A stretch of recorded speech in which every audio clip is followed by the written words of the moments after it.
സഹകരണ മന്ത്രാലയത്തിന് കീഴിൽ പ്രവർത്തിക്കുന്ന രത്ലജ്ന മൾട്ടി സ്റ്റേറ്റ് ഹൗസിംഗ് കോഓപ്പറേറ്റീവ് സൊസൈറ്റിയുടെ 20ാമത് വാർഷിക ജനറൽ ബോഡി യോഗം കോഴിക്കോട് നടന്നു. കാലിക്കറ്റ് ട്രേഡ് സെന്ററിൽ നടന്ന ചടങ്ങ് ഗോകുലം ഗ്രൂപ്പ് ചെയർമാൻ ഗോകുലം ഗോപാലൻ ഉദ്ഘാടനം ചെയ്തു.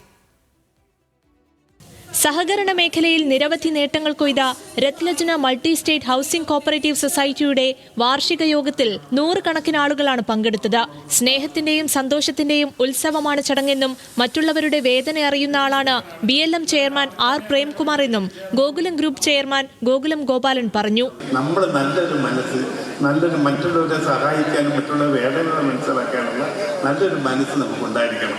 ആ മനസ്സ് നമ്മുടെ പ്രേംകുമാറിനുണ്ട് എന്ന് എനിക്ക് നല്ലപോലെ അറിയാം. അതുകൊണ്ട് എത്രയും ഞാൻ ഇന്ന് കൊച്ചിയിലേക്ക് ഓടി ഇന്നേക്ക് ഇവിടത്തേക്ക് വരാനുള്ള പ്രധാനപ്പെട്ട കാരണം Asia book of world record medal Gokulam ഗോപാലനിൽ നിന്ന് R പ്രേംകുമാർ ഏറ്റുവാങ്ങി.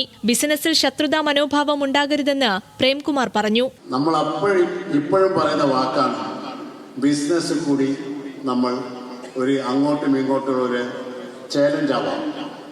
ഒരിക്കലും ശത്രുത എവിടെയും നമ്മൾ പോയിട്ട് നന്നായി ചേർത്ത ചരിത്രമില്ല. ഇതെന്തോന്നാണ് മനസ്സിലാകാത്തത് എനിക്ക് മനസ്സിലാവില്ല. സംസ്ഥാന സർക്കാരിന്റെ കൊക്കോ റോയൽ വെളിച്ചെണ്ണ വിൽക്കുന്നതിനുള്ള ധാരണാപത്രം Kerala state coconut development corporation chairman TK Rajan master BLM ചെയർമാന് കൈമാറി. പരിപാടിയിൽ Pondicherry deputy speaker P Rajavelu മുഖ്യാതിഥിയായി. BLM lifetime achievement award R Premkumar Gokulam ഗോപാലന് സമ്മാനിച്ചു. BLM പ്രസിഡന്റ് N കരുണാമൂർത്തി അധ്യക്ഷത വഹിച്ചു. ന്യൂസ് മലയാളം, കോഴിക്കോട്.